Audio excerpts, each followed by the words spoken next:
오늘 에베소서 제2장입니다. 에베소서 제2장 1절부터 10절까지의 말씀 봅니다.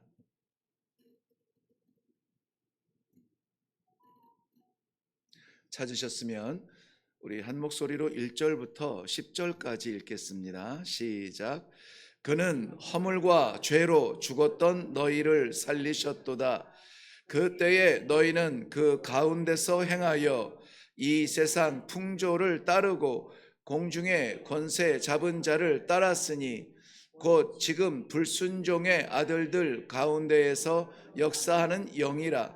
전에는 우리도 다 그 가운데서 우리 육체의 욕심을 따라 지내며 육체와 마음에 원하는 것을 하여 다른 이들과 같이 본질상 진노의 자녀이었더니 긍휼에 풍성하신 하나님이 우리를 사랑하신 그 큰 사랑을 인하여 허물로 죽은 우리를 그리스도와 함께 살리셨고 너희는 은혜로 구원을 받은 것이라. 또 함께 일으키사 그리스도 예수 안에서 함께 하늘에 앉히시니 이는 그리스도 예수 안에서 우리에게 자비하심으로써 그 은혜의 지극히 풍성함을 오는 여러 세대에 나타내려 하심이라. 너희는 그 은혜에 의하여 믿음으로 말미암아 구원을 받았으니 이는 너희에게서 난 것이 아니요 하나님의 선물이라. 행위에서 난 것이 아니니 이는 누구든지 자랑하지 못하게 함이라. 우리는 그가 만드신 바라 그리스도 예수 안에서 선한 일을 위하여 지으심을 받은 자니 이 일은 하나님이 전에 예비하사 우리로 그 가운데서 행하게 하려 하심이니라. 아멘. 아멘. 네, 우리 먼저 기도하겠습니다. 오늘도 허락하신 귀한 하루를 기대 가운데 시작하게 하신 하나님, 먼저 우리가 어디에 속했는지, 어디를 봐야 되는지 말씀을 통하여서 이렇게 삶의 방향을 정해주시니 감사합니다. 오늘도 세상이 요구하는 삶이 아니라, 내가 원하는 삶이 아니라 우리 하나님 아버지 기뻐하시는 삶을 살기 위하여 이 자리에 있사오니 아버지 말씀하여 주사 그 길, 그 삶을 살게 하여 주시옵소서. 예비하신 하늘의 만복을 누리기에 부족함이 없는 그 자리에서 만날 수 있는 모든 성도들의 삶이 되도록 축복하여 주시옵소서. 함께하여 주실 줄로 믿사옵고 예수님의 이름으로 기도하옵나이다. 아멘.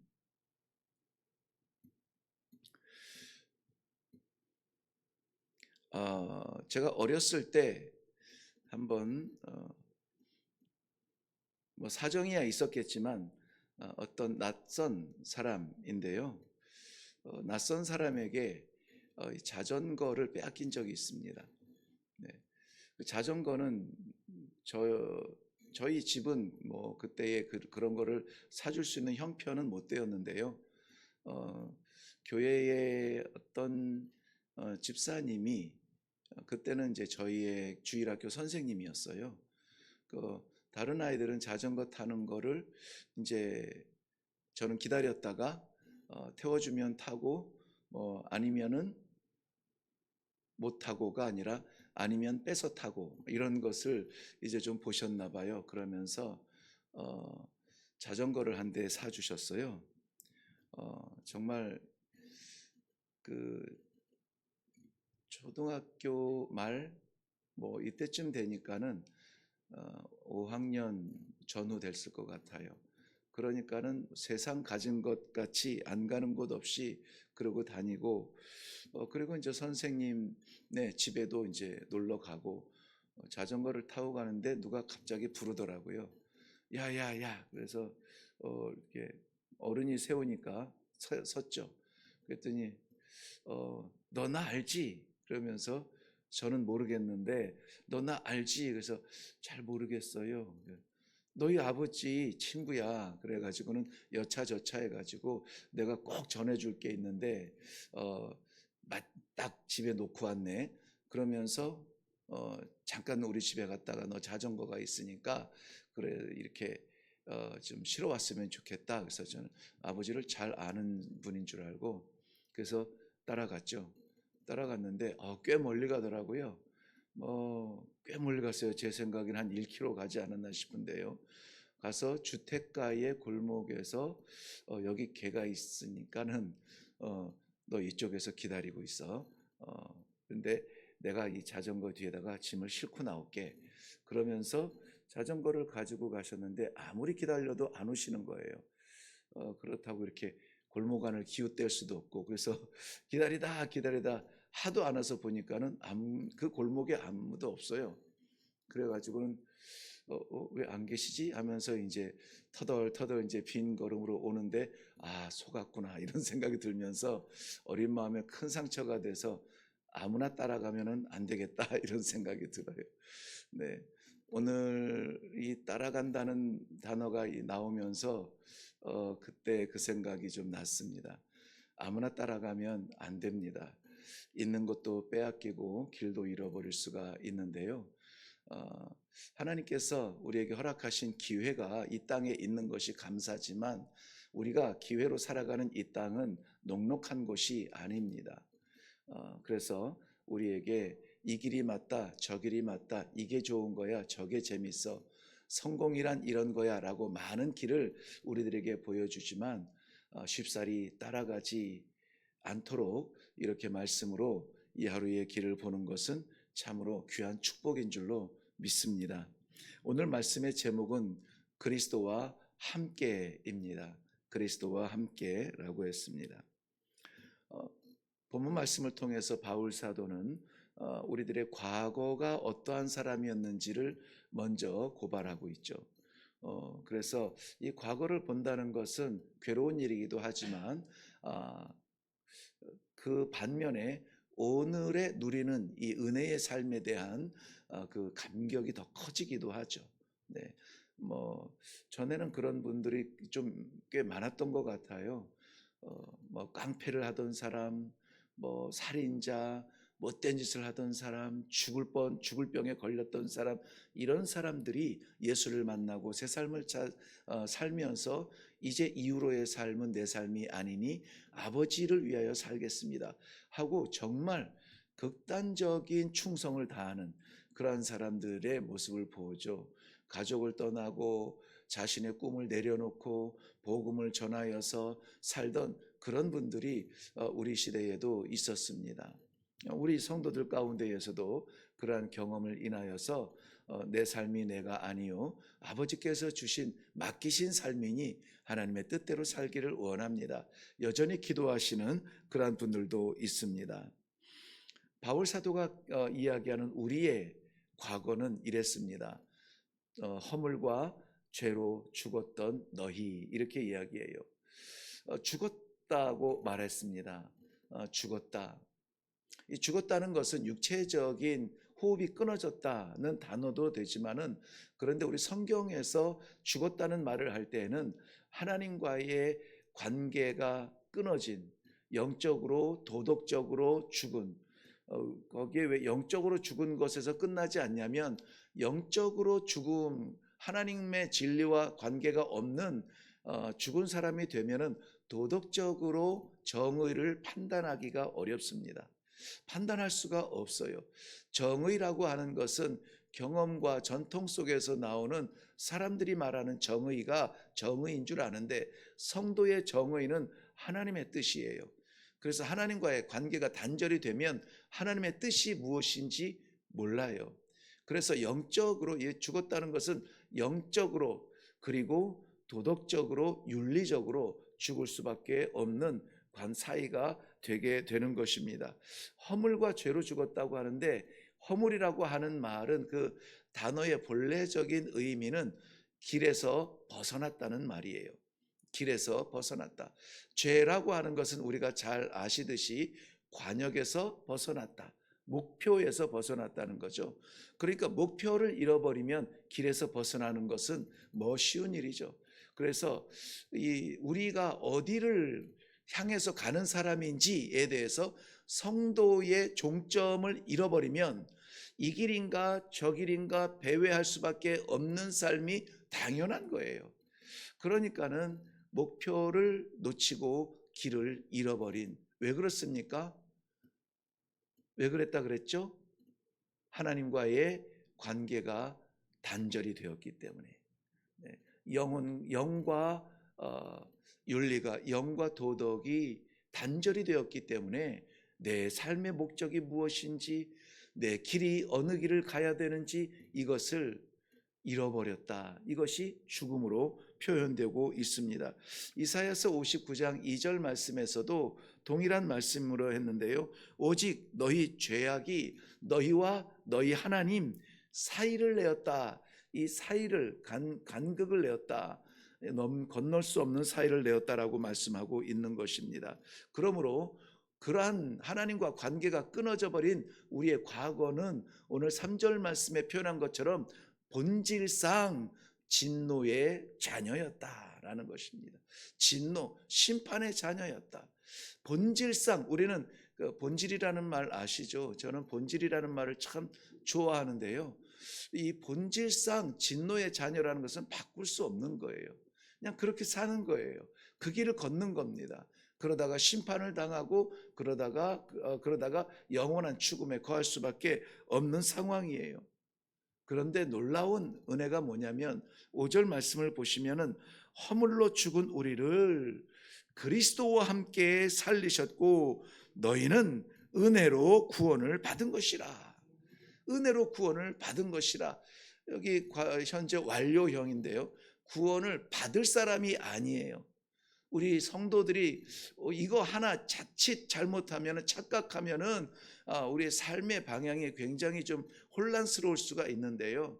우리는 구원 받을 사람이 아니라 이 다음에 죽어서 천국에 가봐야 되는 사람이 아니라 구원을 받은 사람이라고 하는 것. 그래서 내가 정말 구원을 받았습니까? 라고 하는 우리의 이 완전치 못한 이해를 하나님께서 너는 내 자녀고 내가 택했고 내가 불렀고 창세전에 너는 내 것으로 삼았다라고 하는 이 구원받은 백성에 대한 믿음, 확신을 주는 것, 이것이 하나님의 은혜인 줄로 믿습니다. 오늘 말씀 가운데 무엇보다 중요한 것이 5절과 6절 말씀에 보면은 그리스도와 함께라는 이 말씀이 3번이 반복이 되어집니다. 그리스도와 함께 살리셨고 그리스도와 함께 일으키셨고, 그렇죠? 6절 말씀 볼까요? 우리 5절 6절 한번 같이 읽겠습니다. 너무 중요한 말씀이기도 하고요. 5절 시작. 허물로 죽은 우리를 그리스도와 함께 살리셨고 너희는 은혜로 구원을 받은 것이라. 또 함께 일으키사 그리스도 예수 안에서 함께 하늘에 앉히시니 그랬습니다. 예수 그리스도와 함께 일으키셨고 살리셨고 또 일으키셨고 또 앉게 하셨다는 거예요. 앉게 하셨다. 살리셨다. 어디에서 살리셨다고요? 죄의 형벌인 죽음에서 살리셨다는 거예요. 죽음에서 살리셨습니다. 죽을 수밖에 없는 우리를, 죽었던 우리를 살리셨습니다. 그리고 그리스도와 함께 일으키셨다. 어디에서 일으키셨어요? 부활로 일으키셨습니다. 그래서 부활은 우리 아직 경험하지 못했지만은 일으키셨다. 완료형으로 쓰므로 말미암아 이미 이루어진 것이죠. 그래서 우리는 다 부활할 사람이고 하나님께서도 성도들의 죽음을 끝난 죽음이라 말하지 아니하고 잠잔다, 이렇게 하나님이 깨우시면 언제든지 일어날 수 있는 그러한 상태가 된다라고 말씀하고 있습니다. 부활 이후에는 어떻게 됩니까? 예수님께서 부활 이후에 승천하셔서 하나님의 보좌 우편에 앉으신 것처럼 우리들에게도 그 하늘에 오르게 하셨다. 라고 말씀해 주고 있습니다. 티켓을 가지고 못 가는 것은 게으름이에요. 티켓을 주셨으면 올라타서 가면 되는 겁니다. 이것이 성도의 축복이 아니고 무엇일까요? 그런데 하나님께서 왜 나 같은 것을, 왜 나를 하나님의 놀라우신 그 사랑, 그 은혜를 인하여서 예수 그리스도를 인하여 살아나게 하시고 하나님의 나라를 소망하게 하셨는가 하는 것이죠. 왜 그랬습니까? 그 목적을 오늘 우리가 같이 보며 나아가야 되는데요. 7절 말씀에 보면 이는 그리스도 예수 안에서 우리에게 자비하심으로써 그 은혜의 지극히 풍성함을 같이 읽을까요? 시작. 오는 여러 세대에 나타내게 하려 하심이라. 아멘, 아멘. 복음은 하나님께서 나를 구원하셨고 살리셨으니 그 은혜와 축복 안에서 살아가는 나 자신을 보는 것이 복음이 아니에요. 나를 살리신 것이 복음이 아니라 복음의 본질은 나를 살리신 그 생명을 통하여서 다른 사람을 살리는 것이라. 이것이 복음의 본질이에요. 예수님께서 십자가에 죽으셨다 살아난 것은 그 한 분을 위한 것이 아니라 세상의 모든 사람을 위하여 죽으셨다가 모든 사람을 위하여 부활하시고 모든 사람을 위하여 하늘로 승천하셨다는 그것이 복음이지 않아요. 그 부분이 예수님에게 없었다면 예수님이 하신 일, 하신 말씀, 예수님이 병자를 고쳐준 기적들, 이러한 기적들이 복음이 되지는 않아요. 우리와 만남이 없으니까, 상관이 없고 세대가 다르니까요. 그런데 그 시간들과 환경을 초월하여서 모든 사람들을 살리신 그 생명이 바로 오늘 우리를 살게 하셨다면은, 우리가 복음으로 살아나는 성도라면은 나 살았다, 나 구원받았다, 나 만족한다, 나 축복받았다라고 자랑할 것이 아니라 이것이 어떻게 돼야 된다고요? 오는 세대들, 이 많은 이 땅에 존재하는 모든 민족들에게 어떻게 돼요? 증거하게 하려 하심이라. 증거가 되어져야 돼요. 그러므로 우리가 흔히 이야기하는 증인이라는 의미가 거기서 오는 거예요. 우리는 이 하루를 어떻게 살아야 되느냐? 증인으로 사는 겁니다. 어떤 증인입니까? 죽었던 자에서 생명을 얻었고 무너지는 자리에서 하늘을 바라볼 수 있는 소망을 꿈꾸는 자가 되었고 예수 그리스도를 바라보는, 십자가를 바라보는 영안이 열리는 사람, 그런 감격이 우리 안에 나눔이 있어야 된다는 것입니다. 그러므로 기도하면서도 제가 고백했지만은 허락하신 이 하루가 그저 살아가는 삶이 아니라 하나님의 뜻을 이루는 삶이 되어야 된다면은 오늘 우리의 생명이 증거되어져야 돼요. 꽃이 생화인지 조화인지 어떻게 나타날까요? 향기가 나야죠. 향기가 나야죠. 우리가 예수 그리스도로 인하여서 살아났다면 우리에게 누가 나타나야 됩니까? 예수 그리스도가 나타나야 돼요. 아무도 자랑하지 못하게 하려고 오직 은혜로 구원하셨다고 오늘 성경은 말씀하시잖아요.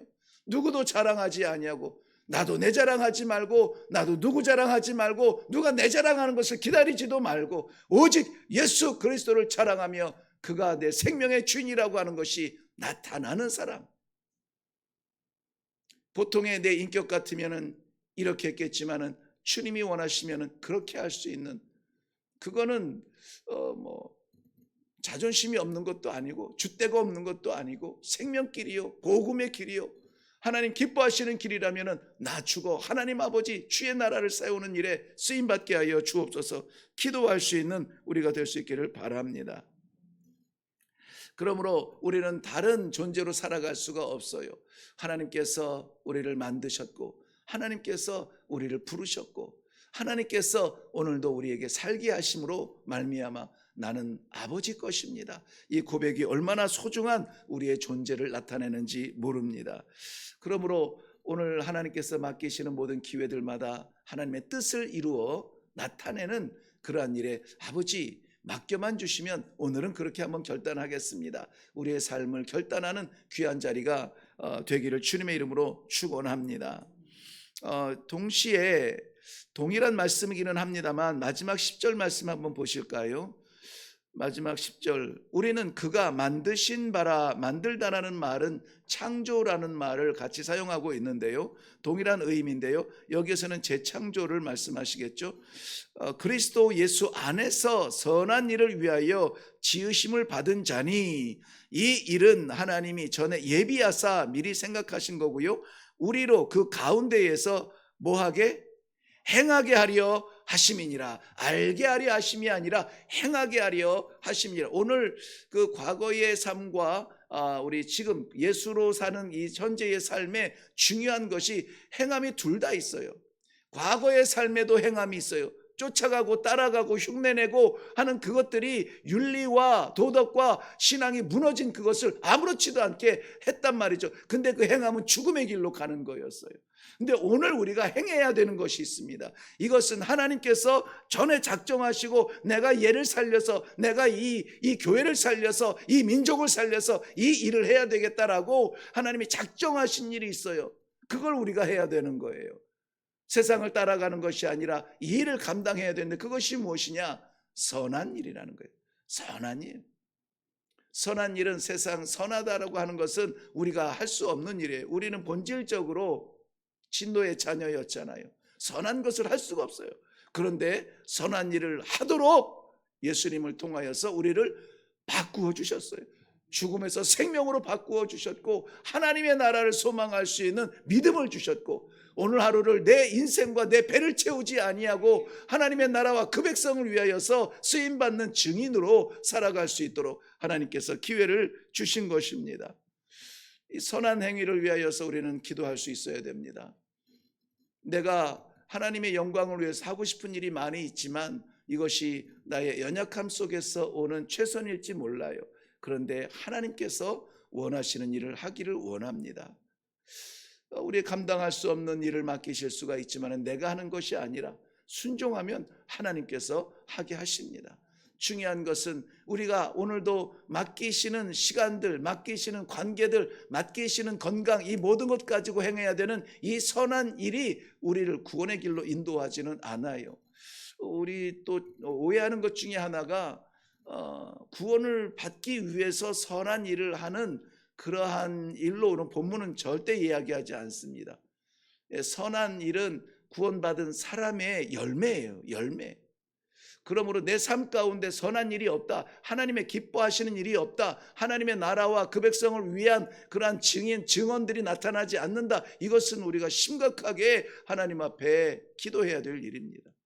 오늘 하루를 마쳤을 때에 하나님 앞에 감사하며 찬송할 수 있는 제목, 하나님 나를 사용하여 주셔서 아버지의 뜻을 이루니 감사합니다. 누구라도 영향력을 받을 수 있도록 그렇게 살게 하심을 인하여 감사합니다. 가는 곳마다 하는 일들마다 그리스도와 함께 하심으로 말미암아 그리스도의 십자가의 능력이 사랑하는 성도들의 가정, 성도들의 섬기는 그러한 모든 현장마다 나타날 수 있기를 주님의 이름으로 축원합니다. 우리 기도하겠습니다.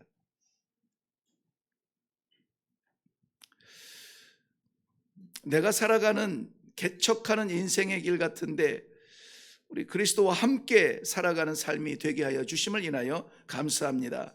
오늘도 얼떨결에 살아가는 그저 그렇게 지나가는 하루가 아니라 하나님께서 뜻하신 바 귀한 선한 일을 위하여 쓰임받게 하시고 선한 일의 현장에 있게 하시고 선한 일을 맡은 하나님의 증인으로서 나 살아갈 수 있도록 우리 하나님 아버지 도와주시옵소서. 우리들의 연약함이 게으름이 되고 하나님 미루는 일이 되지 아니하도록 기도 가운데 나타나는 하나님의 선하신 그 귀한 마음이 우리에게도 동일하게 나타나서 아버지 감당할 수 있는 주의 성도들이 되도록 축복하여 주시옵소서. 감사드리며 예수님 이름으로 기도하옵나이다. 아멘. 네, 에베소서를 읽을 때마다 너무나 감사한 것이 정말 몇 번을 셀 수 없이 읽어도 늘 새롭게 주시는 말씀과 깊이 우리를 끌어안으시는 하나님의 은혜의 말씀인 것 같아 너무나 감사해요. 복음의 핵심을 이야기해 주고 있습니다. 나의 나됨이 그리스도의 예수 그리스도의 은혜고 예수 그리스도와 함께 살고 일어나고 하나님의 나라를 소유할 수 있는 그 축복의 사람이라는 것을 생각하면은 조금 어려워도 좀 풀리지 않아도 그렇게 좌절하지는 않습니다. 그러므로 중요한 것은 무엇입니까? 성도의 기도 가운데 정말 중요한 것은 내가 그리스도와 함께 가는 사람인가 하는 것이에요. 그것을 우리가 먼저 기도할 수 있기를 바랍니다. 과거에 죄와 허물로 죽었던 나를 살리신 우리 주님의 은혜를 기억하며 우리 입술에서 감사의 찬송이 멈추지 않는 그러한 삶이 되게 하여 주시옵소서. 구원의 선물을 받은 자로 오늘 하루도 선한 일을 행하면서 하나님의 은혜를 증거하며 나타내는 증인의 삶을 살게 하여 주시옵소서. 우리 기도하실 때에 우리 가족을 위하여서도 함께 기도하시고 동일한 길을, 동일한 꿈을 걸어가는 그러한 가정이 되게 하여 주옵소서. 기도하시고 나라와 민족을 위하여서도 기도해 주시면 감사하겠습니다. 우리 다 같이 기도하겠습니다.